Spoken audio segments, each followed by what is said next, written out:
අයිබෝන් හැමෝටම මේකේ කතා කරන්නේ මෙන්න මේ වගේ අදහස්. right? එක කාරණයක් තමයි අපි කාලයක් තිස්සේ කරමින් ඉන්න මේ වෙනකොටත් කරන දේවල් තියෙනවනේ. දැන් ඔයාලට කියන්න පුළුවන් දැන් මම මාසයක් තිස්සේ ඉංග්‍රීසි ඉගෙන ගන්නවා. නේද? මාසයක් තිස්සේ නැත්නම් දවස් 20ක් තිස්සේ දැන් මම ඉංග්‍රීසි ඉගෙන ගන්නවා. දවස් 20කට කලින් ඔයා පටන් ගත්තා. දැන් එක දිගට මාසයක් වෙනවා, දවස් 20ක් වෙනවා, තාමත් ඉංග්‍රීසි ඉගෙන ගන්නවා. right? අන්න ඒ වගේ අදහසක්. දැන් අපි කිව්වොත් එහෙම ඔයා දැන් වැඩ කරන තැන ගැන කතා කරොත් දැන් කවුරු BOC එකේ වැඩ කරන්න කියන්නේ? ඔයාට කියන්න පුළුවන් දැන් තාමත් ඔයා BOC එකේ තමයි ජොබ් එක කරන්නේ. right? දැන් අවුරුදු 5ක් වෙනවා ජොබ් එක හම්බෙලා. ඒතර ඔයාට කියනවා මම දැන් අවුරුදු 5ක් තිස්සේ BOC එකේ වැඩ කරනවා. right? එහෙම නැත්නම් මම 2018 ඉඳලා BOC එකේ වැඩ කරනවා. අන්න ඒ වගේ කාලාන්තරයක් තිස්සේ කරනවා, තවමත් කරනවා. අන්න ඒ වගේ අදහසක් අපි කියන්න තමයි ඔය 8වෙනි පේජ් එකේ ෆස්ට් ටොපික් එක අපි පාවිච්චි කරන්නේ. කාලයක් තිස්සේ කරනවා, තවමත් කරනවා කියන අදහස. right? කියන්නේ මොහොතකට වඩා වැඩි කාලයක්. මොහොතකට වඩා වැඩි කාලයක්. ඔන්න ඔය වගේ වෙලාවකට අපි ඒකට ගන්නේ has හරි have හරි එක BEEN been අරගෙන right has හරි have හරි එක BEEN been අරගෙන P5 ස්වරූපය P5 කියන්නේ ing එක ස්වරූපය ඒක තමයි ගන්න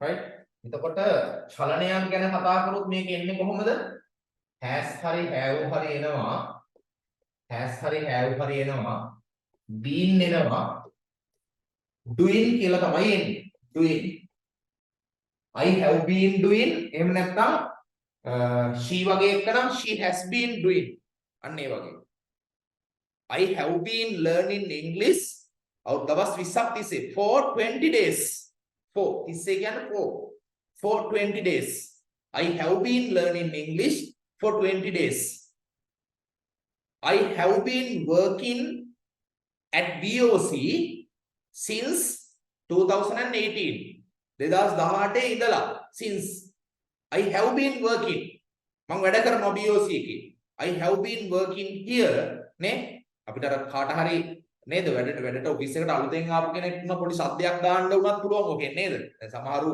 අලුතෙන් ඔෆිස් එකට ආවම පොඩ්ඩක් ඉතින් අපිට හිතෙනවා නේද මෙයා දඟලනවා වැඩි නේ මෙයාගේ ටිකක් ලොකුකම වැඩි ලොකුකම බස්සලා ගන්න පොඩි ටෝක් එකක් දෙන්න ඕනි කියලා නේද එතකොට අපි කියන මේ මම මේ 2018 ඉඳන් මේකේ වැඩ right මම මේ 2018 ඉඳන් මෙතන වැඩ right මේ ඊයේ පෙරේද ඇවිල්ලා එන්න එපා නිකන් ওই විදිහට මේවා වෙන්න right පොඩ්ඩක් මේ ජේෂ්ඨ අයට ගරු කරන හරි මොකක් හරි ඉතින් කියන්න පුළුවන් නේ මම 2018 ඉඳන් මෙහි වැඩ I have been working here since 2018 right අන්න ඒ වගේ අදහසක් කියන්න අපිට මේක පාවිච්චි කරන්න පුළුවන් මේ අදහස කියනකොට හොඳට මතක තියාගන්න හරිද මේකෙදි දැන් අදහස් වමාරුවක් නේ වෙන්නේ ඉතින් අපි දැන් මේ භාෂාව භාවිතා කරද්දී එතකොට ওই වචන ටික විතරක් නෙමෙයි වචන වලට එහා ගියපු එතන සිද්ධාමයක් තියෙනවනේ අපි කවුරු හරි කෙනෙක් එක්ක කතා බහක් කරනකොට දැන් ඔයත් එක්ක මම මේ කතාව අද පටන් ගත්තානේ මම එකපාරටම මැදකින් පටන් අරගෙන මේ කරගෙන යනවනේ හැබැයි මේකට අදාළ අතීත කතාවක් තියෙනවා අපි දැන් මොකද්ද කරන්නේ නේ අපි මේ මොනවද කරගෙන යන්නේ කියලා මේවට සම්බන්ධ දේවල් තියෙනවනේ දැන් මම මේ කතාව මෙහෙම කරාට මම මේ කියන හැම කතාවකටම අදාළ වෙන સિદ્ધාන්ත ටිකක් මේ අපේ වැඩපිළිවෙල මොකක්ද ඔයා පේමන්ට් එකක් කරලා තියෙනවනේ අපි කාලයක් තිස්සේ ඉගෙන ගන්නවා මේක ඉංග්‍රීසි කෝස් එකක් අන්න එහෙම මේ මම දැන් කියන වචන ටිකෙන් එහාට ගියපු අදහස් ටිකක් මේකට ඇත්තටම තියෙනවනේ අපි කතා කරනකොට හැම වෙලාවෙම එහෙම තමයි right ඒ කියන්නේ මම උඩින් පාත් වුණා වගේ කතා කරන්නේ නැහැ කාත් එක්ක හරි අදහසක් ඉදිරිපත් කරනකොට නේ අලුතෙන් හම්බුණු කෙනෙක් එක්ක වුණත් මොකක් හරි ඒකට වටපිටාවක් තියෙනවා ඒ වචන වලට එහා ගියපු අන්න ඒ වටපිටාව ඇතුලේ ඔය කියන කතන්දරේ තේරුණා නම් ඇති. right? වචනවල තියෙන්න ඕනේ නැහැ. මොකක්ද ඒ කතාව ඇතුලේ තේරෙන්න ඕනේ? කාලයක් තිස්සේ කරනවා තවමත් කරනවා කියන එක. right? ඒ කියන්නේ දැන් කවුරු හරි කිව්වොත් I have been working here since 2018 කිව්වොත් එහෙනම් ඒකේ තේරුම තමයි මම දැන් මේ කාලයක් තිස්සේ මේ වැඩ කරනවා තාමත් කරනවා කියන අදහස තේරෙන්න ඕන නිත් කෙනාට. ඒ සිටුේෂන් එක වචන වලින් කියවෙන්න ඕනේ නැහැ. ඕක කියනකොට තේරෙනවා. right? ඒ වගේම ඔය අදහස දෙන්න ඕන නම් කියන්න ඕනෙත් උහුම. තේරුම් ගන්න මේක. right? ඔය අදහස දෙන්න ඕන නම් අපි කියන්න ඕනෙත් ඕක. ඔය අදහස. තේරුම් ගන්න. ඒක තමයි වැදගත්ම කාරණේ. ඒක මේ මොහොතේ මේ කියන වාක්‍ය ඇතුලෙන් ඒක කියවෙන්න ඕනේ නැහැ. right? කියන වාක්‍ය ඇතුලේ ඒක කියවෙන්න ඕනේ නැහැ. නමුත් වටපිටාවේ අපේ අර අනිත් සම්බන්ධතා ටිකක් තියෙනවානේ මේ කතාවට සම්බන්ධ නේ. මට තේරෙන්නේ නැහැ ඒකින් එහාට පැහැදිලි කරන්න. හරි මේ කතාවට සම්බන්ධ තව වටපිටාවේ දේවල් ටිකක් තියෙනවා. ඒ ඇතුලේ ඔය අදහස ඉස්මතු වෙනවා. right? කාලයක් තිස්සේ කරනවා තාමත් කරනවා කියන අදහස. හරි අන්න එතකොට අපි මේක තමයි පාවිච්චි කරන්නේ. right? ඉතින් මේක අයිතියකට උනත් කියන්න පුළුවන්. මොනවා හරි දෙයක් කාලයක් තිස්සේ තියෙනවා තාමත් තියෙනවා. හරි? කොහොමද ඒක කියන්නේ වෙන්නේ? has have been එක V5 ස්වරූපයේ having අයිතියක් නම් having නේ. එතකොට I have been having this car. ඒ කියන්නේ මේ කාර් එක මට කාලයක් තිස්සේ තියෙනවා තාමත් තියෙනවා කියන අදහස. right? I have been having this car for 5 years. මගේ ළඟ මේ කාර් එක දැන් තියෙන අවුරුදු 5ක් තිස්සේ. අපි කියනවා නේද? මේ කාර් එකද දැන් මගේ ළඟ තියෙන අවුරුදු 25ක් තිස්සේ. සමහර වර්ග ආඩම්බරෙන් අර පරණ කාර් එකක් පෙන්නලා ඔහොම කියනවා නේද? මේ කාර් එක දැන් මගේ ළඟ තියෙන අවුරුදු 25ක් තිස්සේ. කී දෙනෙක් නම් විල්ලන්න ආවද මම දුන්නේ නැහැ නේ. I have been having this car for 25 years. right? කාලයක් තිස්සේ තියෙනවා තාමත් තියෙනවා කියන අදහස ගන්න අපි මේක පාවිච්චි කරනවා. right? මේක නිශ්චිත පිහිටීමකදී මේ කතන්දරය අපි භාවිතා කරන්නේ නැහැ. ඒ වගේම අවිනිශ්චිත පිහිටීමකදී මේ කතන්දරය අපි පාවිච්චි කරන්නේ නැහැ. right? පිහිටීම ගැන කතා කරද්දී කාලයක් තිස්සේ ඉන්නවා තවමත් ඉන්නවා වගේ අදහසක් කියන්නේ නැහැ. ඒවා ඉතින් කලින් අපි ඉගෙනගත්තු ක්‍රම වලින් කියනවා. මේ ක්‍රමය පාවිච්චි කරන්නේ නැහැ. right? තත්වයකදී මේක පාවිච්චි කරනවා. තත්වයක් ගැන කතා කරන්න ගියාම එතකොට has have been එක V5 ස්වරූපය been BEING been මේක උනත් ටිකක් ඉතින් භාවිතේ ටිකක් අඩුයි. right? ඇත්තටම මේකෙදී හොඳටම භාවිතා කරන්නේ මෙන්න මේක. ටෙන්ස් එකක් විදිහට ගත්තොත් මේ ටෙන්ස් එකට නමකුත් තියෙනවා. ප්‍රධාන ටෙන්සස් 12 ඇතුලේ තියෙනවා මේක. present perfect continuous tense කියලා. ඔය ටෙන්සස් වලින් ඉගෙන ගත්තා නම් present perfect continuous tense කියන එක තමයි මේක. ටෙන්සස් කතා කරන්නේ චලනයන් සම්බන්ධ නැත්නම් do verbs ගැන විතරනේ චලන මේ ටෙන්සස් 12ක අර්ථ දක්වලා තියෙන ඉංග්‍රීසි ඉගෙන ගන්නකොට. ඉංග්‍රීසි ඉගෙන ගන්නකොට ටෙන්සස් 12 ගැන කතා කරන්නේ do verbs වලට විතරයි. අපි දැන් ඉස්සර ඕක දන්නේ නැහැනේ. මේ මොනවට ටෙන්සස් කියනවද කියලා දන්නේ නැහැනේ. ඒනකොට ටෙන්සස් 12ක් තියෙනවා. active voice 12යි passive voice 8යි කියලා වල අහලා තියෙනව නේද? නිකන් මම කියන්නේ පරණ කතන්දරයක්. active voice 12යි passive voice 8යි කියන්නේ. ඒ active voice 12යි කියලා කියන්නේ do verbs වලට අදාළව. do verbs වලට අදාළව ක්‍රියාපදයේ වෙනස් වෙන ස්වරූප 12. හරි?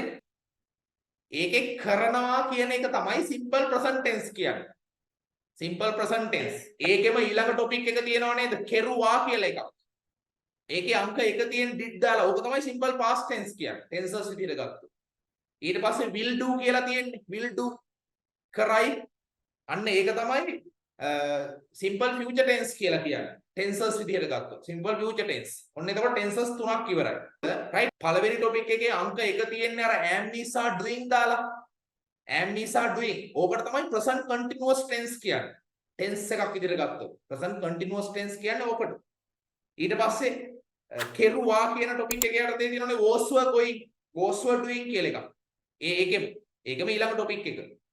ඒකේ අංක 1 මම කතා කරන්නේ චලන සම්බන්ධයෙන් විතරයි ඈ. චලන සම්බන්ධයෙන් විතරයි tenses අර්ථ දක්වලා තියෙන්නේ 12ක්.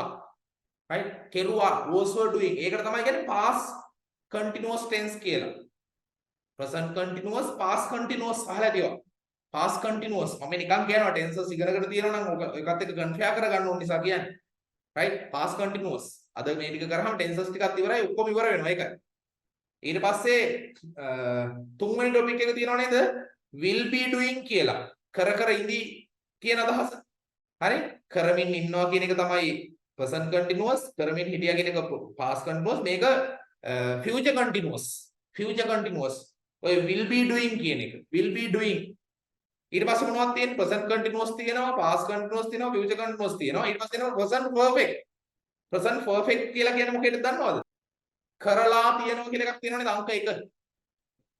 ලා තියෙනවා. has have එක V3 ගත්තේ අපි. පස්වෙනි page එකේ අවසාන topic එක has have එක V3 ගත්තේ. අන්න ඒක කියනවා has have done.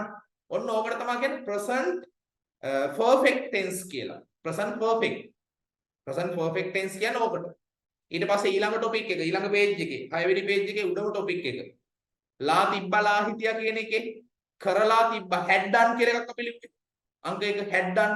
ඕකට තමයි කියන්නේ past perfect කියලා. present perfect past perfect. ඊළඟට ලා තියේයි ලා ඉඳී කියලා තියෙන්නේ. ඒකේ will have done. ඕක තමයි future perfect tense කියලා කියන්නේ. future perfect tense කියන්නේ ඕකට. future perfect tense. right? ඔන්න එතකොට tenses 9යි. හරි? tenses කියන්නේ නැහැ කියන්න බෑ කාටවත්. පැහැදිලිද? දැන් ඔන්න අද කතා කරන page එකේ පළවෙනි topic එක දැන් මේ කතා කරේ. ඒකේ මෙන්න මේ අංක 1. මෙතන මේක තමයි present perfect continuous කියන්නේ. present perfect continuous tenses විදිහට ගත්තොත් present perfect continuous ඊළඟ topic එකේ අංක 1 කෙරුවා කියලාම දාලා තියෙන්නේ. ඕක තමයි past perfect continuous. අවසාන topic එක ඒකේ අංක 1 ඒක තමයි future perfect continuous. right? ඔන්න එතකොට tenses 12 ඕක ඇතුලේ තියෙනවා. පැහැදිලිද? එතකොට සාමාන්‍යයෙන් ඔය tenses 12ට බොහෝ තැන්වල වැඩිපුරම කතා කරන්නේ ඔය චලනයන් ගැන විතරයි. ඒ වුණාට මතක තියාගන්න ඔය tenses 12 තියෙන්නේ චලනයකට විතරක් නෙමෙයි. පැහැදිලිද? එතකොට තේරෙනවද මේ tenses විතරක් අල්ලගෙන ඉංග්‍රීසි කතා කරන්න ගියාම මේක හිර වෙන తত্ত্বය. පැහැදිලිද? අපි tenses ටික විතරක් ඉගෙන ගත්තම ඇත්තටම tenses කියලා කියන්නේ ඔය වෙනස් වීම් 12ටනේ. tenses කියලා කියන්නේ අමුතු එකකට නෙමෙයිනේ. ඔය ක්‍රියාපදයේ වෙනස් වෙන ස්වරූප 12ට. ඔය අවස්ථා 12ට. ඔය අවස්ථා 12ෙත් අපි කතා කරලා තියෙන්නේ මොන verbs ගැන විතරද? do verbs ගැන විතරයි ඉගෙනගෙන තියෙන්නේ. right? එතකොට ඉතින් tenses ටික විතරක් ඉගෙන ගත්තාම ඉංග්‍රීසි පුළුවන් කියන එක පට්ටපචයක් කියලා ඔයාලට තේරෙන්න ඕනද? නේ? tenses ටික විතරක් ඉගෙන ගත්තත් ගේමක් ගහ ගන්න පුළුවන් tenses වල අනිත් ඒවාත් දන්නවනම්. චලනය ගැන විතරක් නැතුව අයිතිය ගැන පිහිටි ඒවට tenses අයිති. නේද? ඒවට tenses අයිති. අර ඒවා මේක මේ ඔක්කොටම කතා කරනකොට මේක ලොකු පරාසයක්. අපි මේ දවස් 20කින් 22කින් මේක කිව්වට මේක ලොකු පරාසයක් නේ. මම මේක කියන්නේ මගේ මෙතඩ් එක හින්දානේ. method of V3 කියන එක හින්දානේ. මට මේක මෙහෙම සරලව ඔයාලට කියලා දෙන්න පුළුවන් වෙලා තියෙන්නේ. මෙච්චර කන්දක් නැත්තම් ඔයාලට මේ වගේ පොඩි කාලේක ඉගෙන ගන්න බෑ.